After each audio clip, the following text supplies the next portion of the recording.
সকালে স্বপ্ন দেখলে যে তিনটি কাজ করতে কখনো ভুলবেন না, না হলে আপনি মারাত্মক বিপদের মধ্যে পড়ে যাবেন। ভাইয়ারা আমার, সকালবেলা যদি আপনি স্বপ্ন দেখেন যে আপনি গাড়ি অ্যাক্সিডেন্ট করে মারা যাইতেছেন, আপনি যদি স্বপ্ন দেখেন পুকুরে সাঁতার কাটতেছেন, স্বপ্ন দেখেন সাপ আপনাকে ছোবল মারতেছে, স্বপ্ন দেখেছেন সিংহ আপনাকে তাড়া করতেছে, স্বপ্ন দেখেছেন যে আপনি মারা গিয়েছেন, এই সমস্ত কঠিন বিপদের স্বপ্নগুলো যদি আপনি দেখেন তাহলে ওই সময় আপনি তিনটি কাজ করতে ভুলবেন না। প্রথম নাম্বার কাজ হলো ঘুম থেকে ওঠার পরে সাথে সাথে আপনি বাম দিকে যদি ঘুমিয়ে থাকেন তাহলে ডান কাঁধ হয়ে মাথার নিচে হাতটা রেখে সুন্দরভাবে আপনি ঘুমিয়ে যাবেন। এই কাজটা করতে কখনো ভুলবেন না, কারণ রাসূল করিম সাল্লাল্লাহু আলাইহি ওয়াসাল্লাম বলেছেন, তোমরা যখন কখনো খারাপ স্বপ্ন দেখে ঘুম থেকে জাগ্রত হবা, সর্বপ্রথম তোমাদেরকে যে কাজটা করতে হবে সেটা হচ্ছে তোমরা যে কাঁধে ঘুমিয়ে আছো তোমরা দেখবা যে তোমরা কোন কাঁধ হয়ে ঘুমিয়ে আছো। তোমরা যদি দেখো যে বাম কাঁধ হয়ে ঘুমিয়ে আছো তাহলে অবশ্যই সাথে সাথে ডান কাঁধ হয়ে ঘুমিয়ে পড়বা। দ্বিতীয় নাম্বার কাজ হচ্ছে বাম দিকে থুতু নিক্ষেপ করবা, কারণ বাম দিক হচ্ছে শয়তানের দিক। বাম দিকে তাকিয়ে থুতু মারবেন 3 বার,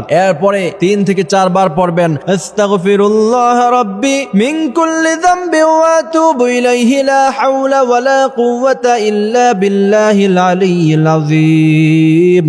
এই ইস্তিগফার পড়ার পরে এরপর আপনি ঘুমিয়ে যাবেন। ইনশাআল্লাহ আল্লাহ পাক সকল বিপদ আপদ মুসিবত থেকে আপনাকে হেফাজত করবে। এবং ঘুম থেকে ওঠার পরে যেই কাজটা করতে ভুলবেন না সেটা হচ্ছে সাদাকা আপনাকে করতেই হবে। বিপদ আটকানোর জন্য সবচেয়ে বড় হাতিয়ার হলো সাদাকা। সুবহানাল্লাহ। আল্লাহ পাক আমাদেরকে এই কথাগুলি বোঝার তৌফিক দান করুক, আমিন।